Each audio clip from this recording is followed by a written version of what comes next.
Hello friends, welcome to my YouTube channel Shyam Sharma maths. मैंने आपको अपने लास्ट वीडियो में समुच्चय क्या है, समुच्चय की परिभाषा और समुच्चय को किस प्रकार निरूपण किया जाता है, कौन कौन सी विधियां हैं समुच्चय को निरूपण करने की, ये सब आपको समझाया था और मैंने आपको एक्सरसाइज 1.1 भी कंप्लीट कराई थी। आज मैं आपको समुच्चय के प्रकार बताऊँगा और विभिन्न उदाहरणों के माध्यम से इनको समझाऊँगा।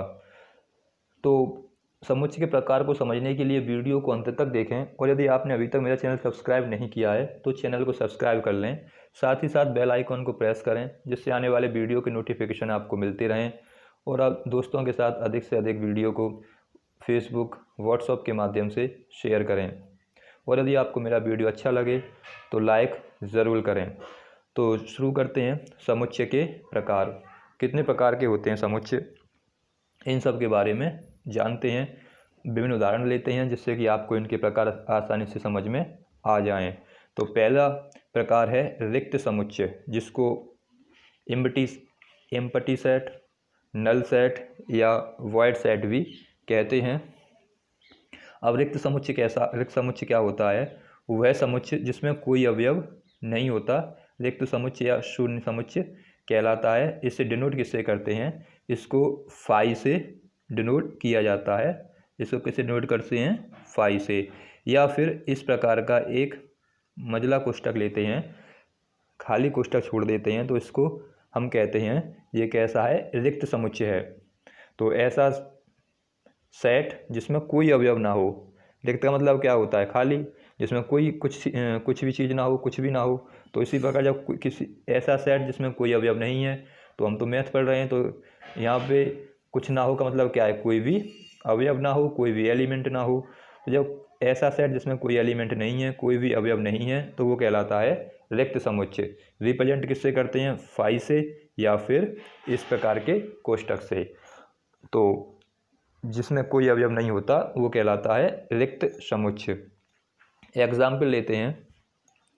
तो मान लो हमें ये दे रखा है, उदाहरण लेते हैं।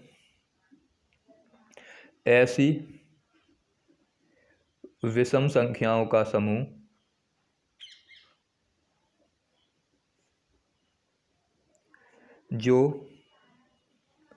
ऐसी विषम संख्याओं का समूह जो 2 से विभाज्य हैं। हमें ऐसी दो संख्याएं लेनी है, ऐसी संख्याएं लेनी है, ऐसा समूह लेना है जो 2 से विभाज्य हैं। लेकिन कैसी होनी चाहिए? विषम संख्याएं। तो जब ऐसी संख्याएं हम लेंगे जो 2 से विभाज्य हों और विषम हों, तो ऐसी संख्याएं कौन सी होंगी?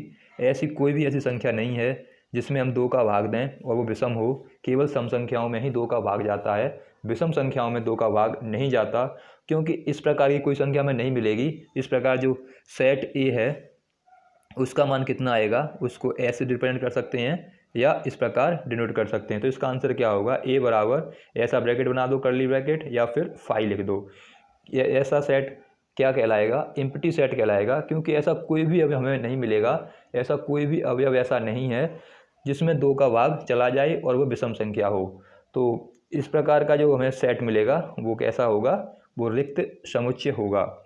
इसी प्रकार एक और एग्जाम्पल देखते हैं। ए कोई समुच्चय दे रखा है, ए इक्वल टू, और कैसा है? एक्स इस प्रकार है। एक्स एक प्राकृतिक संख्या है जो कि 1 से छोटी है। अब प्राकृतिक संख्या लेनी है। एक्स क्या है? एक्स एक प्राकृतिक संख्या है जो कैसी है? 1 से छोटी है। तो ऐसी संख्या लेनी है, प्राकृतिक भी होनी चाहिए और 1 से छोटी भी होनी चाहिए। तो हमने अब तक क्या पढ़ा है? प्राकृतिक संख्याएं कौन सी होती हैं? प्राकृतिक संख्याएं कौन सी होती हैं? 1 से शुरू होती हैं। 1, 2, 3, 4, 5 इस प्रकार ये संख्याएं क्या होती हैं? प्राकृतिक संख्याएं होती हैं। आगे भी इसी प्रकार चलती रहती हैं, लेकिन कैसी होती हैं? 1 से छोटी होती हैं। तो हमें 1 से छोटी प्राकृतिक संख्या लेनी है। अब 1 से छोटी प्राकृतिक संख्या कौन सी होगी? नेगेटिव होगी। 1 से छोटा नंबर कौन सा होता है? 1 से छोटा नंबर तो केवल नेगेटिव ही होता है। अब नेगेटिव क्या है? प्राकृतिक संख्या है नहीं। नेगेटिव कैसा होती है, प्राकृतिक संख्या नहीं होती। तो हमें ऐसी संख्या ढूंढनी है जो एक प्राकृतिक संख्या हो और जो एक से छोटी हो। तो इसका भी क्या आंसर रहेगा, इसका भी कोई आंसर मिलेगा नहीं। तो ये भी क्या बनेगा 5, या क्या ले सकते हैं इस ब्रैकेट को, क्योंकि ऐसी कोई भी संख्या नहीं है जो नेगेटिव हो, सॉरी ऐसी कोई संख्या नहीं है जो एक से छोटी हो और प्राकृतिक हो। जब ऐसी कोई संख्या है ही नहीं जो एक से छोटी है प्राकृतिक है, तो ऐसा क्या बनेगा, हमें नल सेट मिलेगा, रिक्त समुच्चय मिलेगा, क्योंकि ऐसा कोई अवयव हमें नहीं मिलेगा। इसी प्रकार मान लो कह रहा है कि x इस प्रकार x स्क्वायर प्लस के 1, जहाँ x से धनात्मक पूर्णांक है। तो हमें इस प्रकार के ये प्रश्न मिले हैं जिसका आंसर कोई हमें अवयव मिले ही नहीं, ऐसे क्वेश्चन दे रखे हों जिसका हम सॉल्व करने के बाद कोई उसमें अवयव ना मिले। तो इस प्रकार के जो सेट होता है वो क्या कहलाता है, वो कहलाता है रिक्त समुच्चय। अगला देखते हैं दूसरी प्रकार का। एक टाइप हो गया, आपकी समझ में आ गया होगा। पहला टाइप रिक्त समुच्चय क्या है, जिसमें कोई अवयव ना हो। तो हमें जो प्रश्न दे रखा होगा अगर उसका आंसर हमें कोई अवयव के रूप में ना मिले तो वो रिक्त समुच्चय को प्रदर्शित करेगा। अब पढ़ते हैं एकल समुच्चय, सिंगलटन सेट। ऐसा समुच्चय जिसमें केवल एक ही अवयव हो उसे कहते हैं एकल समुच्चय। ऐसा सेट जिसमें केवल एक अवयव हो। सिंगल का मतलब क्या होता है, एकल का मतलब क्या होता है एक, सिंगल का मतलब भी क्या होता है एक। तो जिसमें केवल एक अवयव हो तो उसको क्या बोलते हैं, उसको बोलते हैं एकल समुच्चय।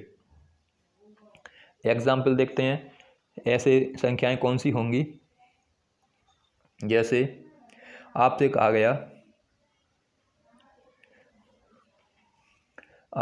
गया एग्जाम्पल देखें कि ऐसी संख्याएं निकालिए, ऐसी संख्याएं बताइए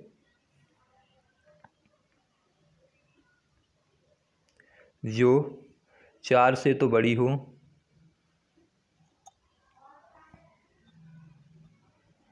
4 से बड़ी हो और 6 से छोटी हों तथा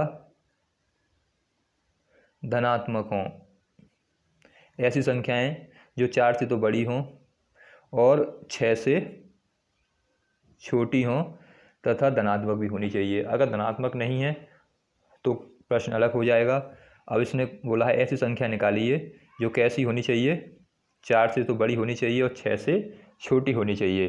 तो 4 से बड़ी संख्या कौन सी होंगी 5, 6 से छोटी संख्या कौन सी होगी 5। अब धनात्मक की बोला इसलिए धनात्मक आ जाएगी। वैसे तो 4 से बड़ी संख्याएं और 6 से छोटी संख्याएं बहुत सारी होंगी, नेगेटिव वगैरह अगर हम बात करें, लेकिन हमें कौन सी संख्या लेनी है, हमें केवल धनात्मक संख्याएं लेनी है।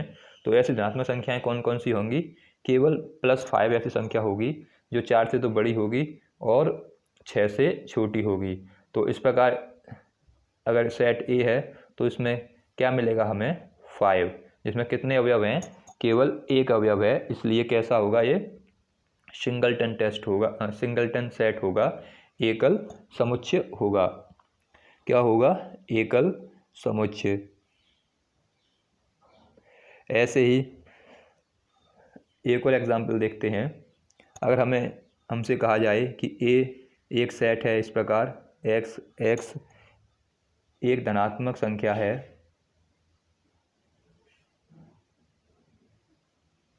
एक धनात्मक संख्या है तथा कैसी है 3x 5। अब ये दे रखा है, अब हमें इसका आंसर निकालना है। इसको बताना है कि जब इस समुच्चय का मान निकालें तो कितना आएगा। तो a बराबर हमें क्या बताना है, x एक ऐसी संख्या है, धनात्मक संख्या है पहली बात तो, और कैसी है x 3 से तो बड़ी है और 5 से छोटी है। धनात्मक संख्या लेनी है और 3 से बड़ी लेनी है और 5 से छोटी। तो 3 से बड़ी और 5 से छोटी संख्या ऐसी कौन सी होगी, केवल 4 ऐसी संख्या होगी जो 3 से बड़ी होगी और 5 से छोटी होगी। इसलिए ये क्या होगा, एक एकल समुच्चय होगा। तो ऐसा समुच्चय जिसमें केवल एक अवयव होता है उसे बोलते हैं एकल समुच्चय। अगला देखते हैं परिमित और अपरिमित समुच्चय, फाइनाइट और इनफाइनाइट समुच्चय। परिमित और अपरिमित समुच्चय क्या होते हैं, ऐसा समुच्चय जिसमें अवयवों की संख्या निश्चित हो या समुच्चय रिक्त हो वो तो परिमित, और ऐसा समुच्चय जिसमें समुच्चयों की संख्या अपरिमित हो यानी इनफाइनाइट हो वो इनफाइनाइट सेट कहलाता है। अगर समुच्चयों की संख्या निश्चित है तो वो कहलाएगा परिमित। ऐसे समुच्चय रिक्त समुच्चय भी एक कैसा है, परिमित समुच्चय है, इसमें कोई भी समुच्चय नहीं है लेकिन ये कैसा समुच्चय, ये भी एक परिमित समुच्चय होता है। और जिसमें अवयवों की संख्या इनफाइनाइट हो, बहुत अधिक हो, वो कहलाता है अपरिमित समुच्चय। तो इनफाइनाइट वाला बहुत सारे समुच्चय हो अपरिमित समुच्चय, और जिसमें निश्चित संख्या हो वो परिमित समुच्चय। जैसे एग्जाम्पल के माध्यम से समझने की कोशिश करते हैं। हमें ज्ञात करना है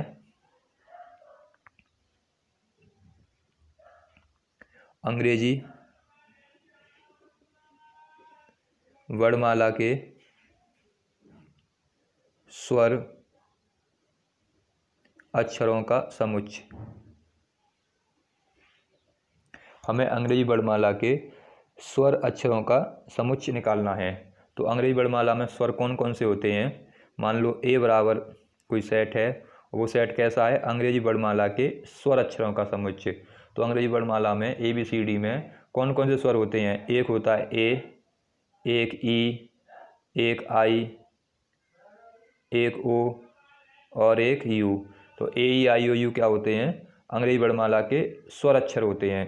तो स्वर अक्षर कौन कौन से होंगे, AEIOU 5 स्वर होते हैं अंग्रेजी वर्णमाला में, क्योंकि अंग्रेजी वर्णमाला में 5 स्वर हैं AEIOU, जो कैसे हैं, एक निश्चित संख्या है 5 है, इसलिए ये कैसा कहलाएगा, परिमित समुच्चय कहलाएगा। और यदि इसकी संख्या इनफाइनाइट होती तो अपरिमित समुच्चय, क्योंकि इसमें निश्चित संख्या 5 अवयव हैं, जब 5 अवयव हैं तो क्या होगा, परिमित समुच्चय होगा। इसी प्रकार ए बराबर दे रखा हो 1 2 3, ये फिनिश हो गया, यहीं पर ख़त्म हो गया। तो इसमें कितनी संख्याएं, 1 2 3, हम इन संख्याओं को गिन सकते हैं, 3 संख्याएं, इसलिए भी क्या होगा, परिमित समुच्चय होगा।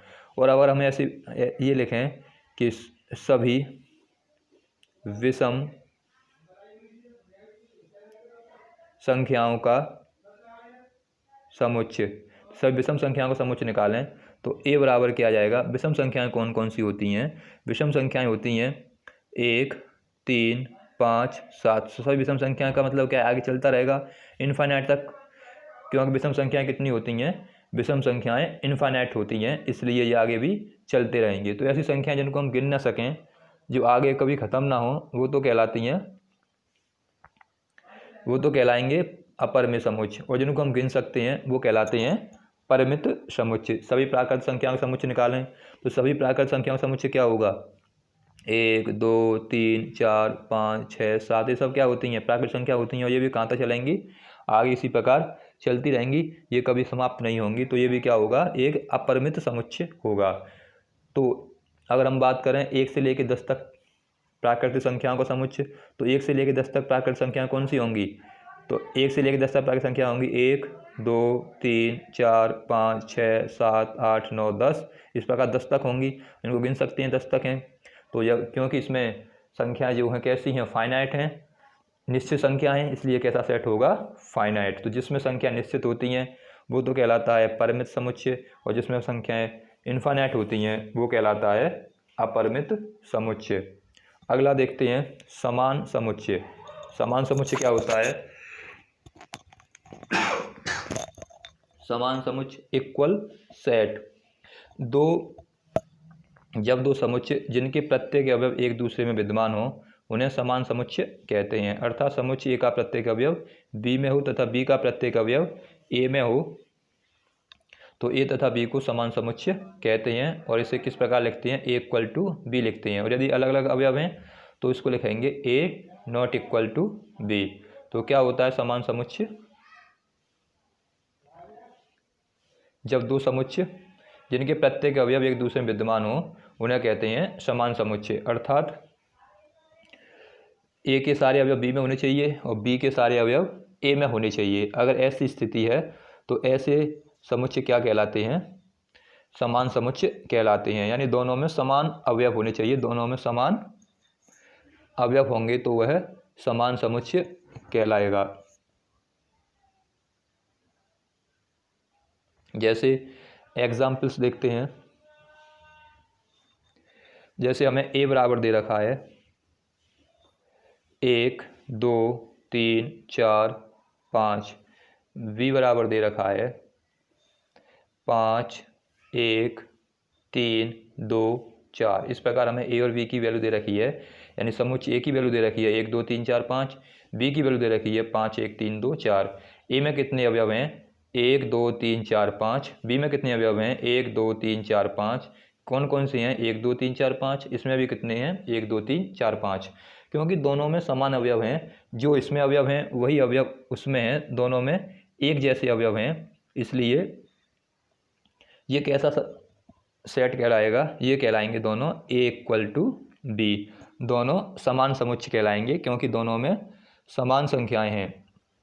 और अगर ए बराबर दे रखा होता 3 5 7, बी बराबर दे रखा होता 7 8 2, तो ये कैसा होता, इसमें क्या होगा ए नॉट इक्वल टू बी होगा, ए बी के बराबर नहीं होगा, क्योंकि 7 और 5, 7 तो इसमें है 7 इसमें भी है, लेकिन 5 इसमें नहीं है, 3 इसमें है इसमें नहीं है।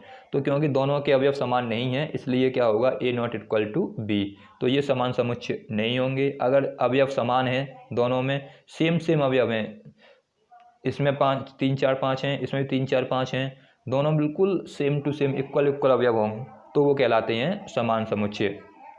जैसे ए बराबर दे रखा है 2 4 6 8, बी बराबर भी दे रखा है 2 4 6 8।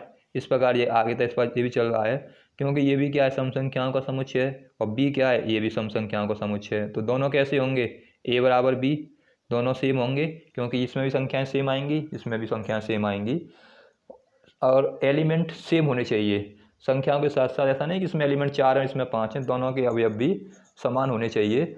जो इसमें संख्याएं आ रही हैं वही संख्याएं दूसरे सेट में भी आनी चाहिए, तब वो दोनों सेट कहलाते हैं समान समुच्चय, इक्वल सेट्स कहलाएंगे। जब ए में जितने अवयव हैं उतने ही अवयव बी में होने चाहिए। अगला देखते हैं तुल्य समुच्चय, इक्विवेलेंट सेट। दो ऐसे समुच्चय जिनमें अवयवों की संख्या तो एक समान हो लेकिन अवयव अलग अलग हों, उन्हें एक समान या तुल्य समुच्चय कहते हैं। यानी क्या होना चाहिए, अवयव अलग अलग हो सकते हैं लेकिन संख्या समान होनी चाहिए। जैसे एग्जाम्पल के माध्यम से समझते हैं क्या मतलब है।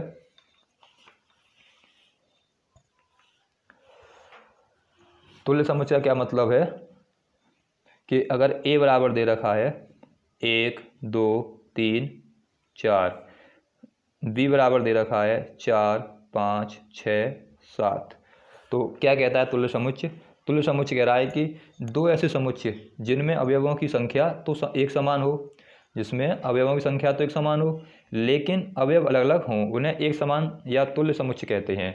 अब ऊपर वाला तो क्या था, समान समुच्चय था। समान समुच्चय में क्या था, अवयव भी समान होने चाहिए, उनकी संख्या भी समान होनी चाहिए। जैसे 1 3 5 है तो दूसरे में भी 1 3 5 ही आना चाहिए।